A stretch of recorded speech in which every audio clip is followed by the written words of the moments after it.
एक घने और खूबसूरत जंगल के बीचों बीच हरी भरी घास पर एक अनोखा और जादुई घर था। ये घर किसी ईंट या पत्थर से नहीं बल्कि एक बहुत बड़े, चमकदार और जादुई अनार से बना था। इस घर की मालकिन थी रानो चिड़िया। रानो जितनी प्यारी थी, उसका अनार का बाग भी उतना ही जादुई था। उसके बाग के अनार इतने लाल और मीठे थे कि जो एक बार खाता बस खाता ही रह जाता। रानो हर सुबह अपने बाग से ताजे अनार तोड़ती और उन्हें लेकर जंगल के बाजार में बैठती। आइए चलते हैं सुंदरवन के उसी बाजार में जहाँ रानो की दुकान सजी है। रानो चिड़िया अपनी दुकान पर ताजे लाल लाल अनार सजाकर बैठी थी। आओ आओ मिट्टू भैया, जरा देखो तो आज के अनार बिल्कुल लाल मोतियों जैसे हैं। एक बार खाओगे तो मीठे रस में डूब जाओगे। अरे वाह रानो, तुम्हारे अनार देखकर तो मेरे मुंह में पानी आ गया। जरा एक अनार चखाओ तो सही। रानो एक अनार छीलकर मिट्टू को देती है। मिट्टू एक दाना मुंह में रखता है और उसकी आंखें खुशी से बड़ी हो जाती हैं।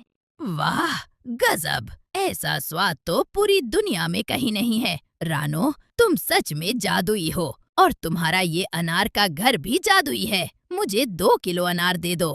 तभी टुनटुनी चिड़िया और कालू कौवा भी वहाँ आ जाते हैं। रानो बहन, मुझे भी अनार चाहिए। मेरे बच्चों ने तो सुबह से रट लगा रखी है कि आज सिर्फ रानो मौसी के बाग के अनार ही खाएंगे।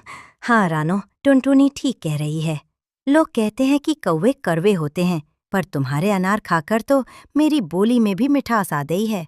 मुझे भी एक टोकरी भर के दे दो। रुको रुको भाई, सबको मिलेंगे। आप सब दोस्तों का प्यार ही तो मेरे इन अनारों का असली जादू है। शाम ढल चुकी थी। रानो अपने जादुई अनार के घर लौटती है। वो जैसे ही अपने बाग में जाती है, वो चौंक जाती है। कई पेड़ों की टहनियाँ टूटी हुई थी और जमीन पर अनार के छिलके बिखरे पड़े थे। हे भगवान, ये क्या हो गया? मेरे सबसे सुंदर और बड़े अनार सब गायब हैं। पिछले 1 हफ्ते से रोज कोई ना कोई मेरे बाग से अनार चुरा रहा है। अगर ऐसा ही चलता रहा तो मेरा बाग तो उजाड़ हो जाएगा। रानो को रोता देख कालू कौवा, मिट्ठू तोता और टुनटुनी चिड़िया उसके घर आते हैं। रानो बहन, तुम रो क्यों रही हो? क्या बात है? कालू भैया, देखो ना, कोई रोज रात को आता है और मेरे जादुई बाग के सबसे अच्छे अनार चुरा कर खा जाता है। मैं बहुत परेशान हूँ। मुझे समझ नहीं आ रहा कि चोर कौन है। ये तो बहुत बुरा हुआ। तुम्हारी मेहनत की कमाई को कोई इस तरह कैसे लूट सकता है? हम उस चोर को छोड़ेंगे नहीं। बिल्कुल, लेकिन हमें पहले ये पता लगाना होगा कि ये काम किसका है। हमारे जंगल में ऐसा लालची कौन हो सकता है? मुझे याद आया। कल सुबह